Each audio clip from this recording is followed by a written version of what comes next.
I consider myself a chronologist on the absurdity of human nature, their passions and their anguish. Perfect, you guys. What comes through in my photographs is that Native Americans are still very much alive in modern times. My being deaf was probably the first identity that I was aware of. And then being Japanese American. 120,000 ethnic Japanese were sent to camps. The objects they made reflected their unwillingness to give up and give in. I'm a figurative sculptor. My Puerto Rican identity is at the core of how I understand the world.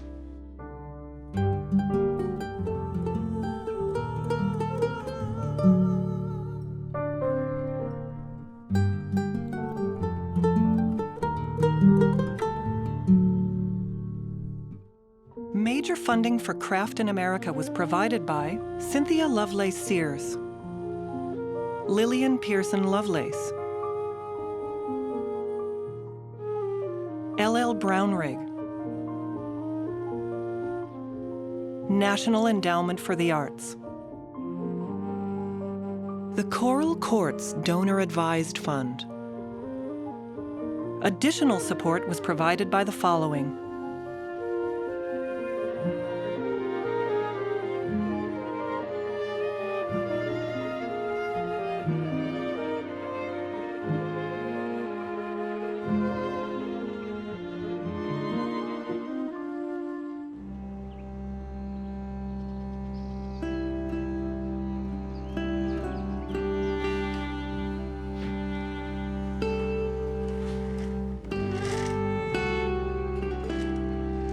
I consider myself a chronologist on the absurdity of human nature.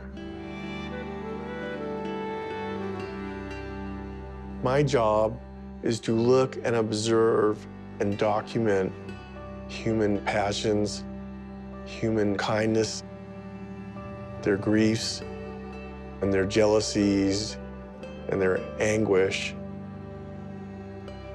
And that is, I say, the bedrock of the art and the narrative.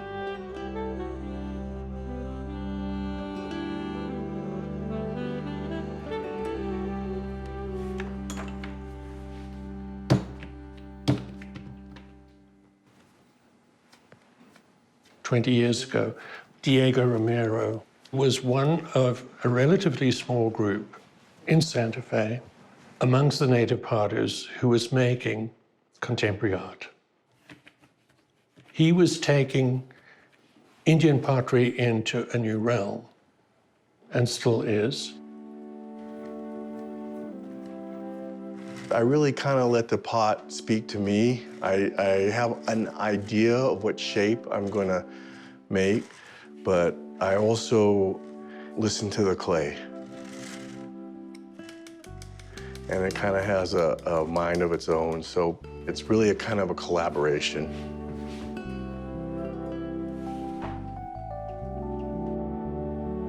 My father was a Cochiti Indian, born and raised in the Pueblo. Went to Korea, lost a hand, wound up in the VA hospital in Oakland, California. Met my mom, who was blonde, blue-eyed Berkeley liberal, but they sincerely loved each other. I'm very comfortable being half Native and half white. I look in the mirror and I just see Diego, the person. Art has always been a big part of Diego and my childhood. We grew up in a family of artists. My brother was kind of like the ringleader of the kids in our neighborhood. And we all collected comics together. We learned to read and draw from comics. The childhood in Berkeley, the love of comic books, eventually came into play with the passion for ceramics and pottery.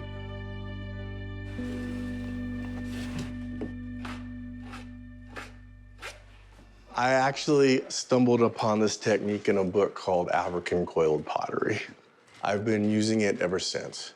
It's not Pueblo, but it doesn't have to be. There's more than one way to make a pot. I'll add another coil and another coil and another coil until I get to a certain height.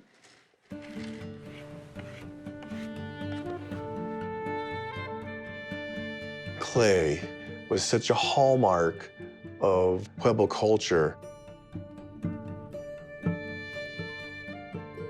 I wanted to become a traditional potter. There was so much to learn. At the Institute of American Indian Arts, I met a Hopi potter named Atale Lolama. She showed me how to make traditional pottery. Later on, I attended Otis Parsons, and I met Ralph Becerra. Ralph always emphasized craft, design, balance, why shapes and colors worked together. This pot is a very early work of Diego Romero. When we were students, he was always in the studio working. And the meticulous work that went into, no matter what he did, there was always a demand for perfection. I would go on later to study with Adrian Sachs at UCLA. Adrian emphasized the value of the narrative and that there was an incredible abundance of stories to be told. I remember seeing in the Getty ancient Greek pottery, and I was like, wow, these are like the first superhero comic books. So there were many influences, and it all started to kind of click in my head. And I realized I was going to be a narrative artist.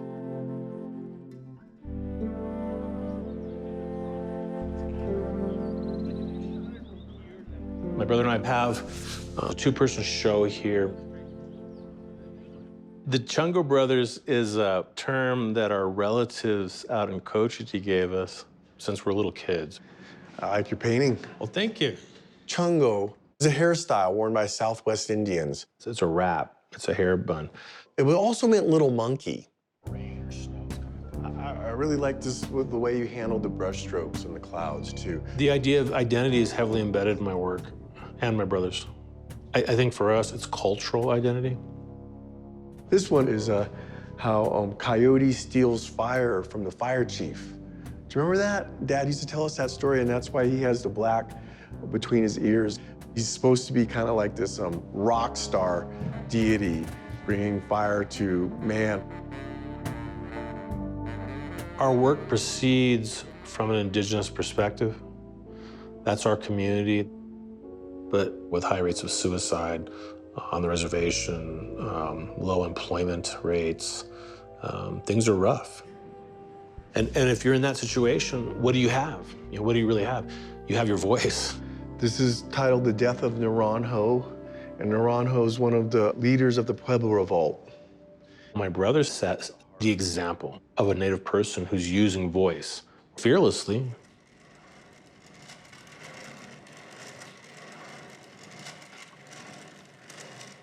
Pueblo Indians stone polish or burnish our pots. It's an ancient technique, and the stone is actually pressing it down and bringing the finest particles to the surface. No one's figured out how to do this with a machine that takes the human hand. And I do that from bottom to top.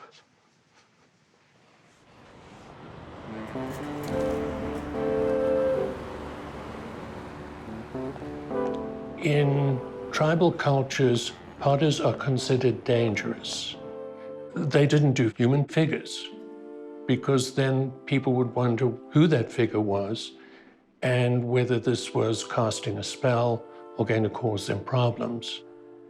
In New Mexico, the Mimbres people, who we know very little about, they dispersed around about 900 years ago, were the only ones that did figures. And their draftsmanship is extraordinary. They were looking at the forest and the flowers and the animals that comprised their universe and putting it into the bowls, much in the same way that I'm doing that today, but it just happens to be issues of politics and environment, love, life, loss. This is one of my all-time favorites. I'm just so fortunate to have married Cara. Life is a struggle. If you have someone you love and a partner to support you, it's less of a struggle. I always like this little crow. Crow man? Yeah, crow man. Isn't that clever? I didn't know your design work went back that far, but I see now in this collection a lot of the designs that you're using. Yeah, I guess there's this innate quality in humans where we want to tell stories, interpret the world around us through art. I have many ideas, and this would actually be the piece I'm working on right now.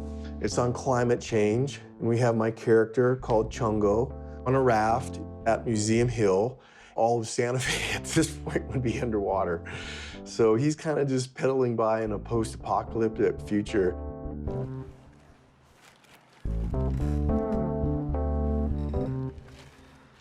Diego has that Mimbre's gift in that he can lift the image to a curving bowl so that it becomes flat. That's very sophisticated work.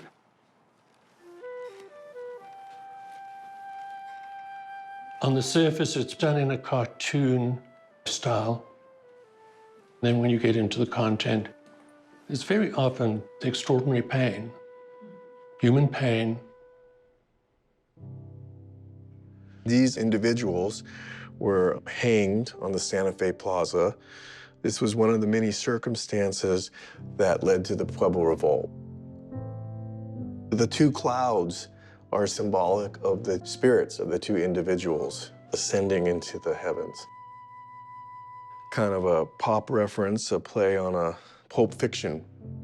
With Diego, you never know what's going to come up next. Uma Thurman, and she's reading a book called Coach D. He will go into taboo areas in the Native community, alcoholism, for instance. I've struggled in and out through my life with my drinking problem, and right now I'm currently a sober person and enjoying that. And but there's always these incidences where I kind of backslide, or for whatever reason I'll find myself in this place. Just me alone with the bottle, the fallen angel.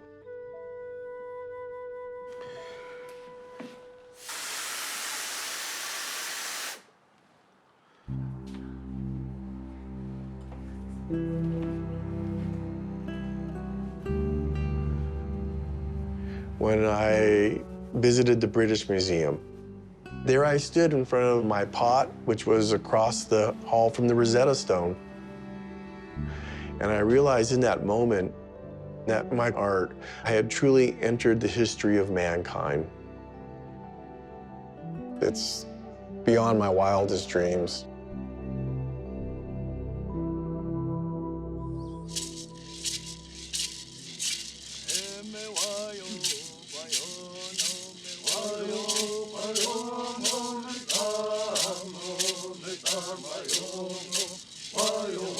Growing up on the reservation rests at the very heart of who you are as a human being. It informs everything that you are going forward in life. My tribe, the Chemehuevi, live here in the heart of the Mojave Desert on the California side of the man-made lake of Havasu. I came from humble beginnings, and I created with what I had. Look at Auntie. That's still at the heart of where my photography practice is at. Look at me, Helena. At the University of Houston, I took my first black and white film class.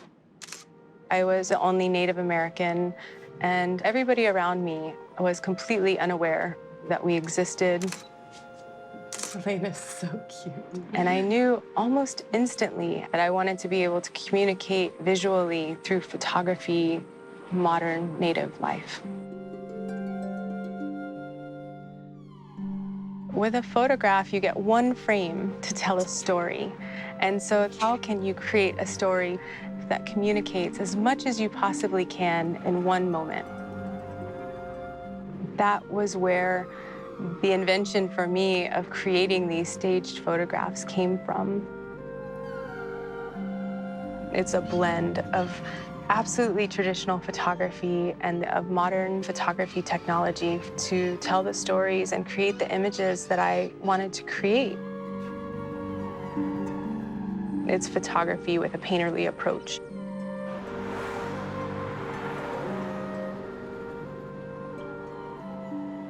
Identity is very critical in Cara's work, like in the piece titled Naomi. It's a modern woman who is clothed in tradition. So Naomi is from a series of First American Girls, and it is a play on American Girl dolls. We built a life-size doll box. We designed the doll box to be very modern indigenous. And Naomi is Northern Chumash. So this is her dance regalia. Her headdress is white dove and goose feathers, as well as her dance sticks that she's holding. You have a beaded belt with abalone hanging down. California has one of the most brutal colonial histories in all of America. And this is a way to create visibility for those things that are still here against all odds, and to be a powerful story of resilience. There's such a vibrancy and a playfulness almost in this piece, down to her fabulous pink pedicure. Yeah. It has a really great California vibe, right?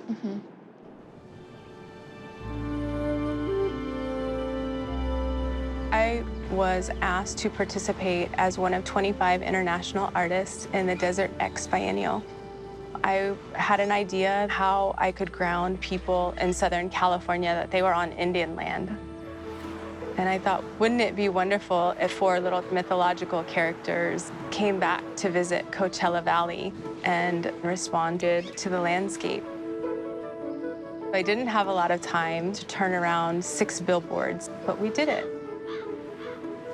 The boys are all 4 cousins. They're my nephews.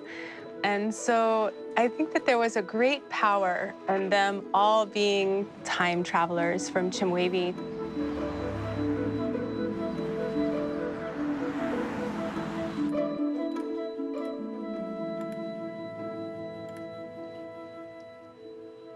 What I do is, just like the old film days, I edit down. So you'll see that there's thousands of them. These are some back scenes of the little boys. And then I'll take them into Photoshop, and I've already set them up. I have a few of them here. This is where it starts out. And so you can see if I pull these layers off, we start with just those 3 images. This is the left and the right, and then there's that centerpiece. And from there, I end up distorting and pulling and brushing the layers back and forth so that you get one complete cohesive image across that big panoramic. And then I start playing with color, getting it just right. I wanted this to kind of have an antique look, and I was kind of going for that mid-century feeling of Palm Springs, that mid-century brown and blue feeling that I ended up with. Photoshop is just liberating. That's where you can really take it and include things like magical realism and supernatural in everyday life. And that's what really interests me about using Photoshop to actually communicate Indigenous worldview. Come on, let's go. Hi. Go ahead, come on in. Come on in. Today, the boys are going to be doing a continuation of Jackrabbit, Cottontail, and Spirits of the Desert. I am recreating feather bundles. It's pre-colonial dress in a very, very old style. We're bringing them back for these photographs because the little boys carry the spirit of the ancestors with them. You look handsome. Okay.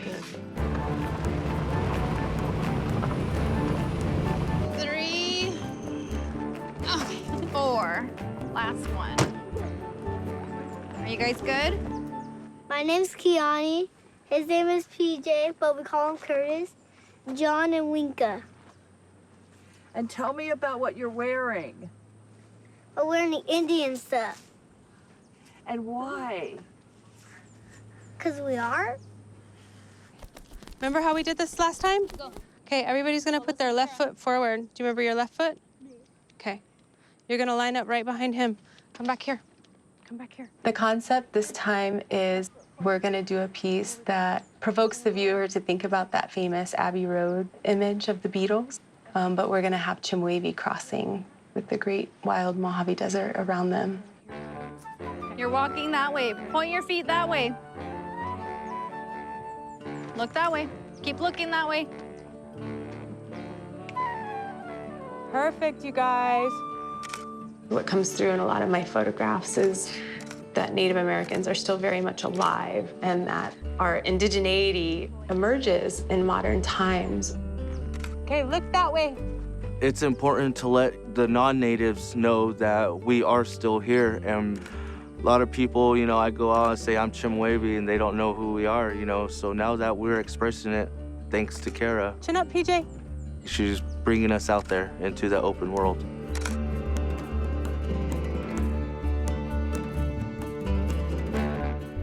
My photographs are really meant to empower our youth.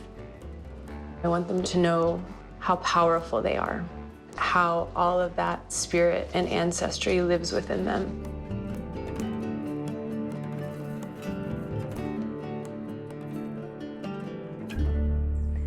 Diego and I have a blended family, and Diego has 3 older children that are out of the home, and Diego and I have 3 children, 15 years old and 12 years old and 6 years old.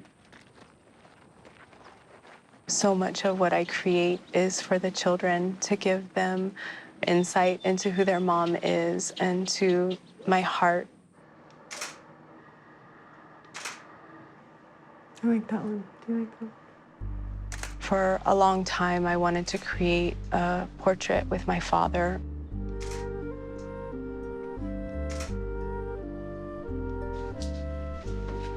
Too tight? Perfect. It's important for my dad to let people know that he's a Navy veteran. I know by him wearing his veteran's hat, it really frames what era he grew up in and what made him the man that he is today. I like that last one. It's beautiful. It's just been amazing to watch Cara blossom into the artist that she has become. That eventually will go on to outshadow us all.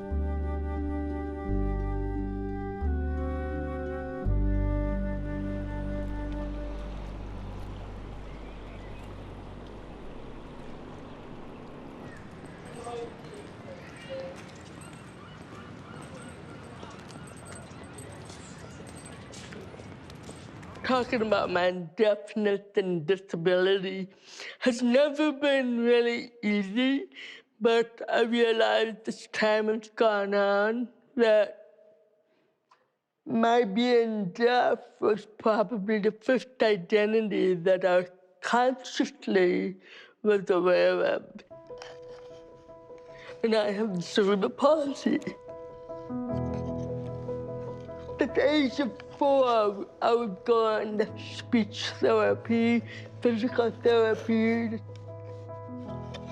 And then, of course, being Japanese American, we were the only Asian American kids on the block.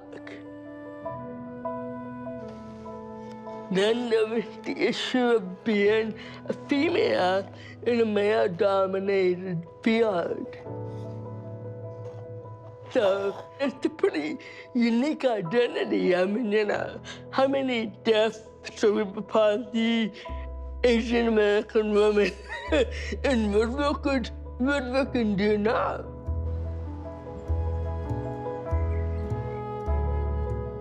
Being a furniture maker has really added a great deal of ammunition and depth to my work.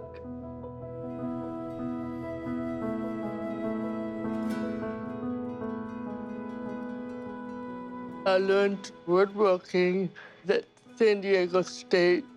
The methods that we used were free thinking and the forms were very organic.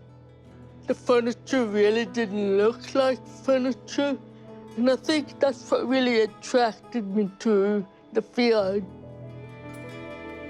Women have been denied access for decades from the traditional woodshop. And then in the early 70s, we see this emergence of a lot of graduate programs in the arts and in craft skills, where women started to enter those. When I went to grad school, I was challenged by what they taught, dovetails and mortise and tenon. I hadn't learned any of those things. You were one of a very small number of women in your shop in graduate school. I felt like we women had to be 3 times more amazing to even be counted. At what point did you free yourself from that? When I painted a piece of furniture and then people were saying, "What are you doing?" I wasn't part of that group using light brown, medium brown, and dark brown. I had blue and yellow and red. Wendy reached a level of mastery, saw the boundaries of technique, and kept pushing beyond them. I've been invited to do a show about Bauhaus furniture. The parameter of the show was to design a piece that was inspired by that movement. The challenge was that I wasn't particularly fond of Bauhaus, but I've always loved the work of Annie Albers, who was a weaver. Bauhaus had limited women to only the weaving program. I was struck by her use of color. And I decided instead of making a piece of furniture, I would just make a wooden weaving.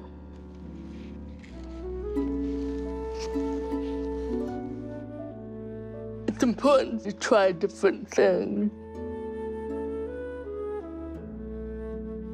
When I look at Wendy's work, what excites me is not a signature style. It really is her curiosity. It is the ways in which she feels confident to break rules.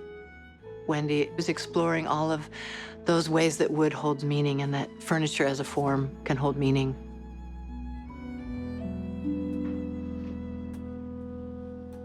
Jake, such a good dog. Hey, don't look at the camera.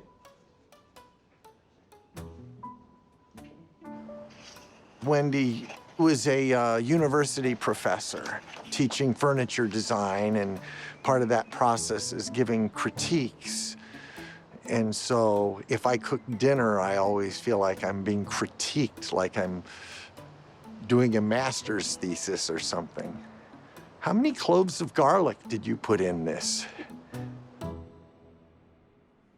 Thing that she instilled in me and generations of students is this kind of don't ever settle on the thing that you just did as the final product. Like, keep pushing that. All my life, I've loved animals. But what man does is causing the wildlife population to decline rapidly.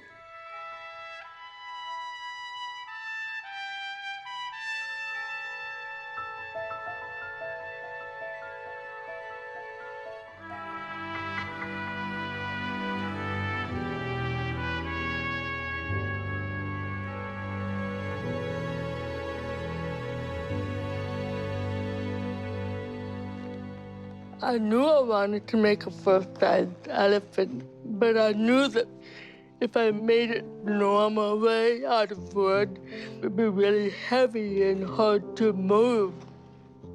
I came up with the idea of cutting the wood into very thin pieces and then sewing them together to create the three-dimensional quality of the animal.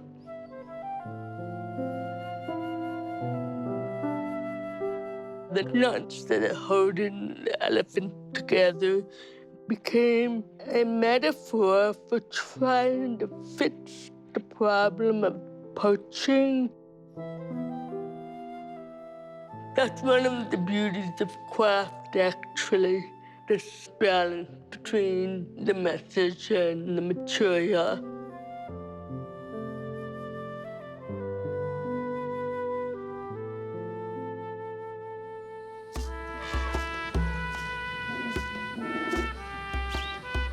One of the wooden elephants represented an orphan that I adopted in Kenya.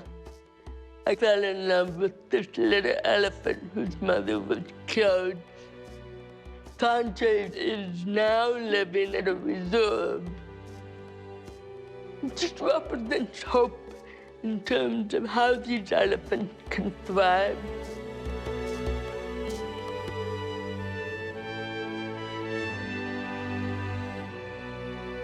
I feel like I'm an emerging artist again. You can't go back in time age-wise, but I think creatively, I feel like, you know, I'm young again and I'm doing this new work.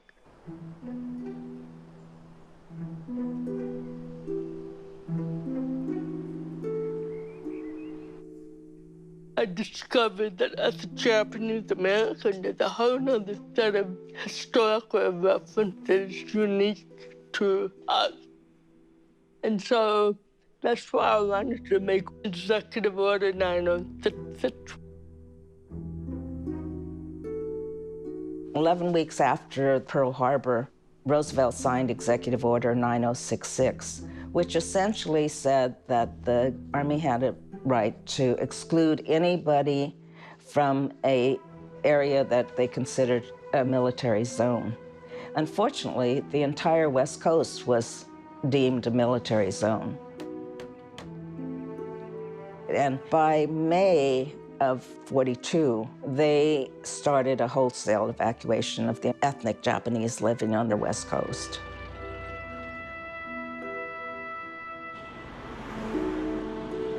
This is the site of the oldest Japanese language school in San Francisco. This became one of the places where all the Japanese came to be registered. So the military knew exactly how many in the family and how many people would be leaving the area.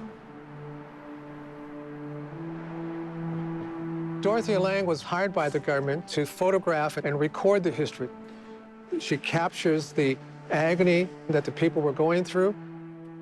Many of her photos were impounded by the government because they appeared to be too sympathetic of what was happening to these Americans of Japanese ancestry. 120,000 of them were sent to internment camps. 2/3 of the people were born in the U.S. They were American citizens. They were each issued a manila tag that had their names, their locations of their camp, and each family had their own serial number issued by the U.S. government. For my project, I was able to order new tags made in the same dimension. I had a database from the National Archives that was probably about that high.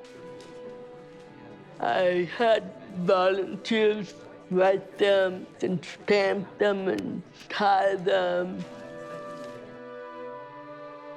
We created 120,000 tags to represent every single man, woman, and child that was forced into these camps.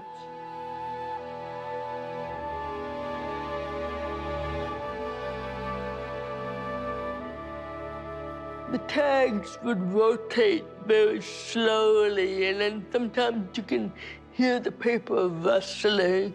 So it's almost like the spirits of all these people were speaking to us.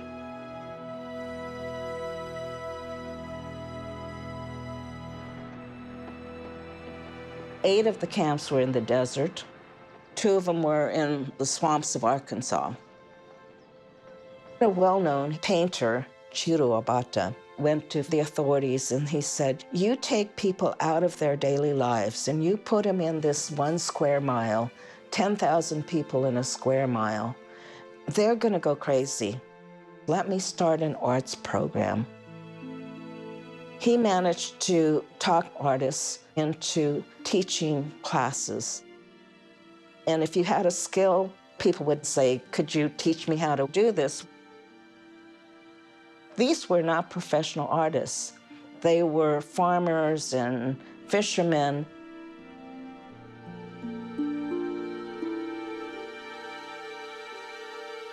I knew that all of my family had been in the camps, but my parents never talked about it. The community never talked about it.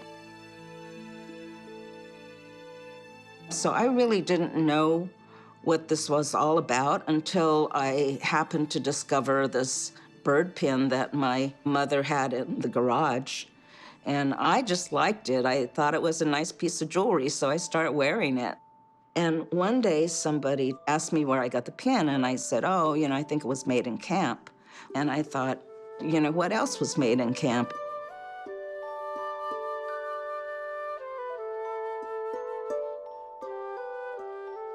Two of the camps, Tule Lake in Northern California and Topaz in Utah, were over ancient seabeds. People did earrings, table ornaments made out of shells that they picked up.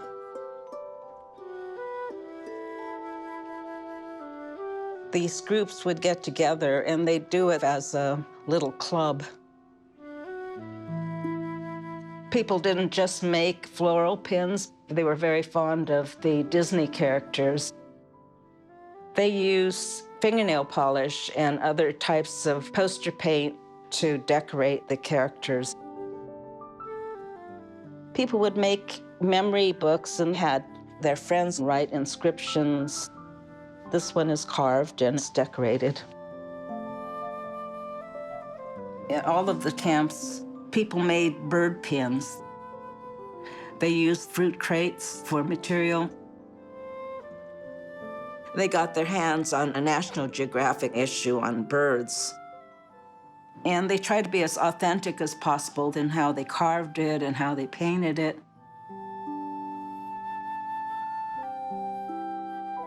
I started thinking about why this was so meaningful. It was because the objects reflected the dignity of the people who were in camp. When you saw these amazing things that they created out of nothing, there was a respect for their unwillingness to just give up and give in. What I really came to admire about them was that they were looking for beauty in a place where other people wouldn't see that. What the people who were in camp said to me was, it was just our way to gaman. And gaman is a word that means to bear the seemingly unbearable with patience and dignity. They'd say we had to gaman. What else could we do? We had to gaman.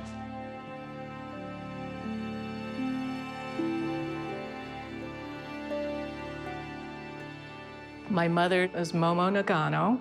She was 15 when she went into camp in Manzanar. They were hiring the incarcerated Japanese Americans to create camouflage for the war effort. There was nothing to do, so she wanted to have a job. They would create a piece of camouflage by weaving strips through netting. She said it always stayed with her because she just really enjoyed the process. She did ultimately become a weaver. I found this picture taken by Dorothea Lange, and they're 5 women, but One is standing there, just kind of focusing in on what she's doing. I swear it's my mother. There's just something about the way she's standing there and the way she's really working on the weaving part. Many Japanese Americans had parents who did not talk about the internment experience. It was a source of great shame and humiliation and embarrassment. But our mother spoke very freely about it. And we were hearing stories about camp from when we were, very little. My mother was willing to walk her own path through this life. And her approach to life was really reflected in her artwork.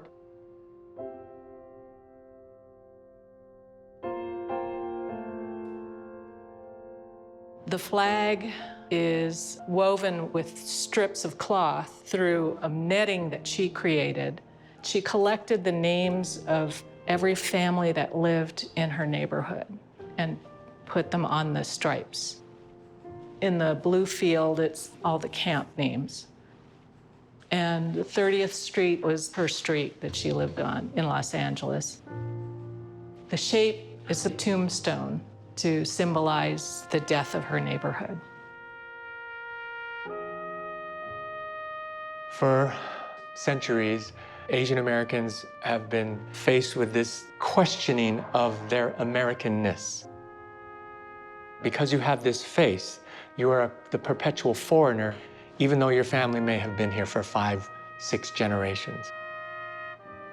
One of the great ironies of the internment experience is that many of these Japanese Americans never lost their love for their country. They loved the United States from behind barbed wire.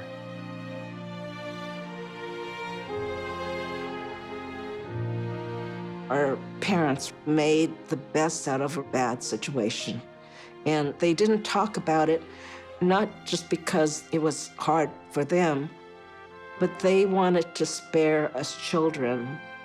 They wanted us to grow up loving this country. I realized that that silence was not meant to harm us, but to protect us.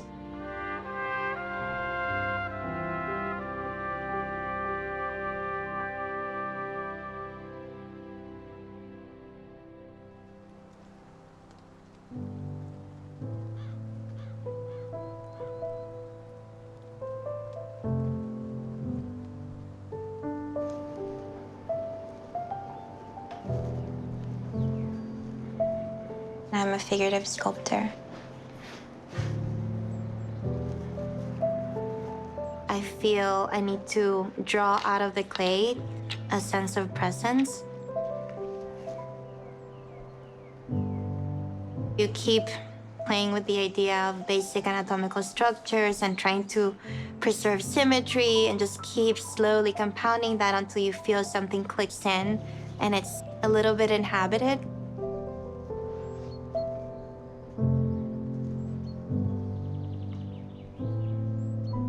This is definitely an exploration. Staying open and just have a dialogue with the material. I'm just playing and just reacting and building from there.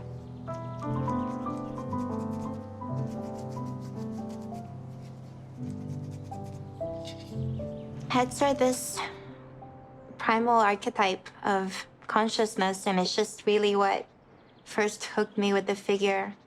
And then I slowly worked my way down, and I only really got to the legs like maybe 7 years ago.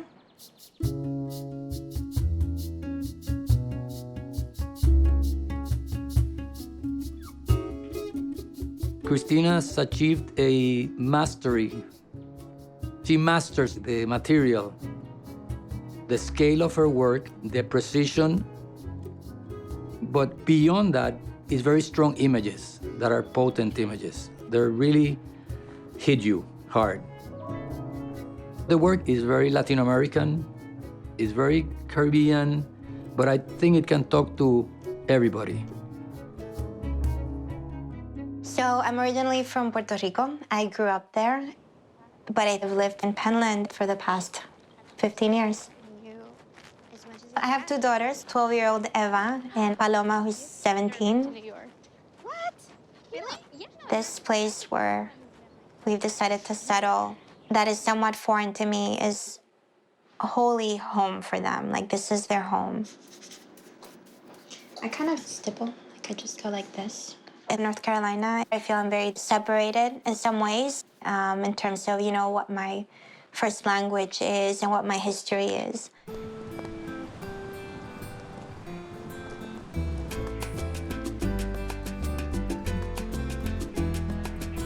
When I go back, it's almost like Puerto Rico. It makes me feel invisible in a good way.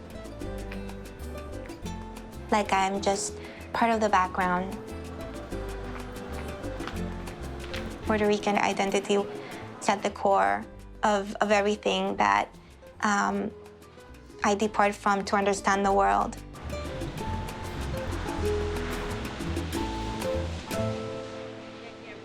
As far back as I can remember, my mom has always been supporting their children's art making. She was a very artistic girl. When I noticed that she was really good at it, I put it in to take some classes when she was only 2.5 years old. Even though art was so deeply appreciated in my house, I didn't grow up with a model of how that could transform into a viable profession. I decided that engineering might be a route for me, and so I started exploring that and pretty immediately realized that, oh no. ¿Y qué santo es? Este es San Judas. San Judas. Church going was part of our family tradition, and my mom collected carved saints. Esta estatua aquí es muy vieja, coming from a Catholic home. I wanted them to be exposed to that type of art because it's true folk art.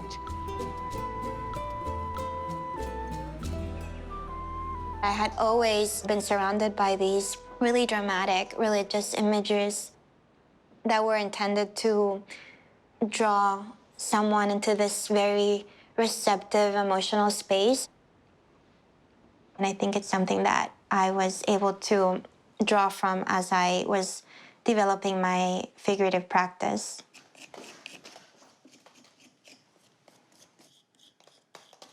Before I launch into these projects, I do like a photographic research session.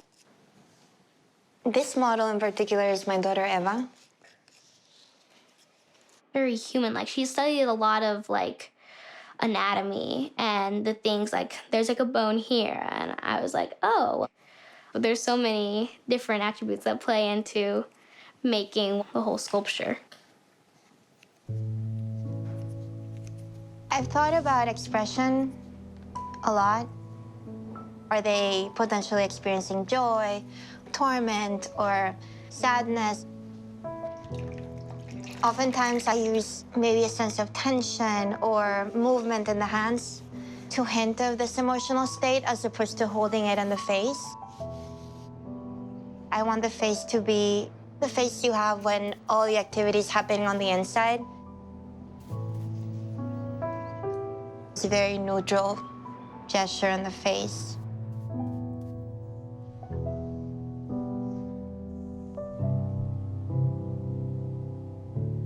Most of the work breaks apart, and I try to do those in alignment with the clothing.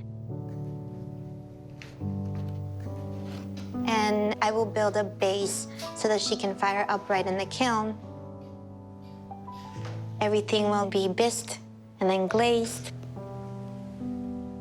until she's like, I'm done.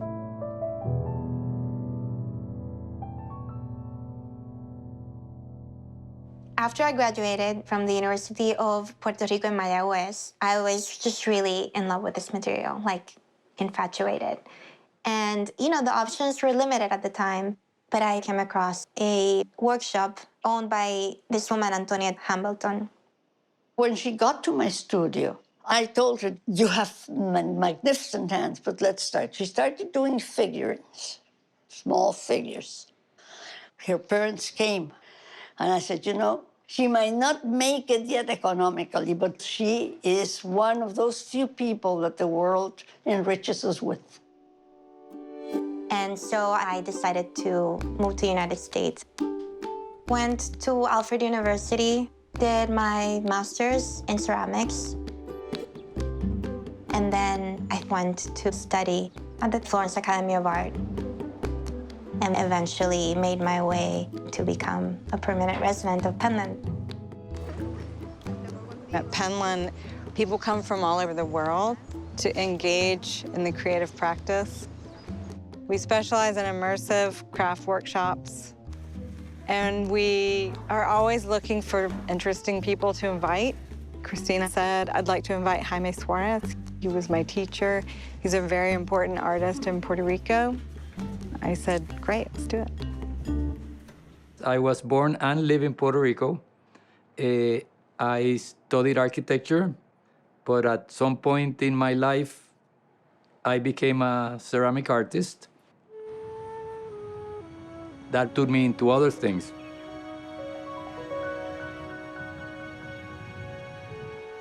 But I've come to the conclusion after many years of work that my medium is not the material, that my medium of expression has always been texture, and that I say everything through texture, whether it's texture in paper, in clay, in concrete, that's the medium.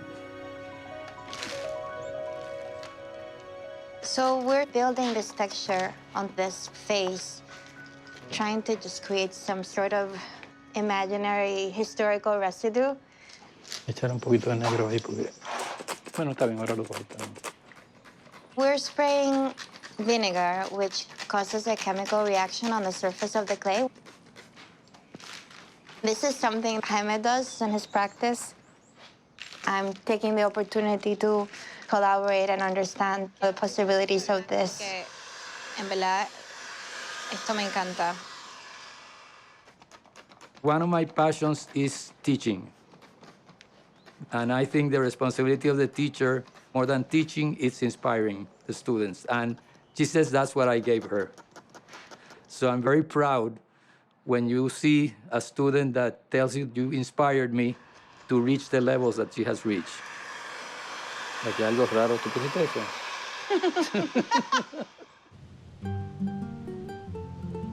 I have a large family collection of art that started in 1695, and it's been handed down to only one person per generation. I'm the seventh inheritor. And when I saw her figures, I decided to acquire some pieces. And the one that I prize the most is called The Getaway. It's sort of surrealistic. That's what attracted me to it. These are the best contemporary ceramic pieces I've seen. I have others that are from Puerto Rico or from other Latin American countries, but this is a top, certainly. Puerto Rico has given a lot of very good art and artists. It's really refreshing to see that in this moment of crisis, there's a whole new generation of young artists really doing interesting things.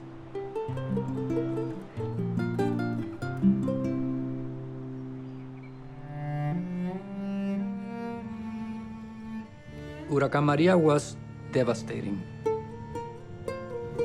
But even before Maria, we also have political hurricanes. It's a lot of struggle. It's really hard time. So we're losing a lot of people that are coming to the States. But I think Cristina is being able to maintain the connection. Sometimes if you're away from where you should be or where you want to be, it reinforces the search for that identity. And I think it comes through in her work in many ways.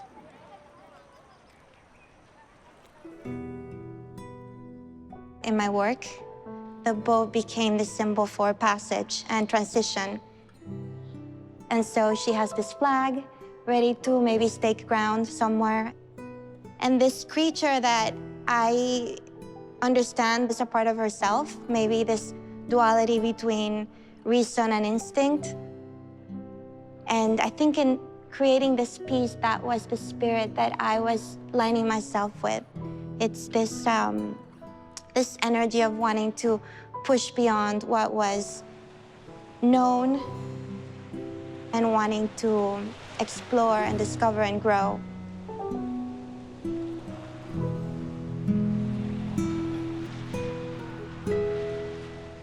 Major funding for Craft in America was provided by Cynthia Lovelace Sears, Lillian Pearson Lovelace,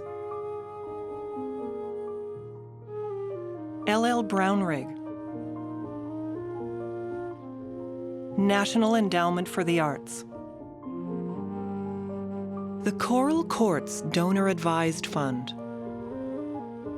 Additional support was provided by the following: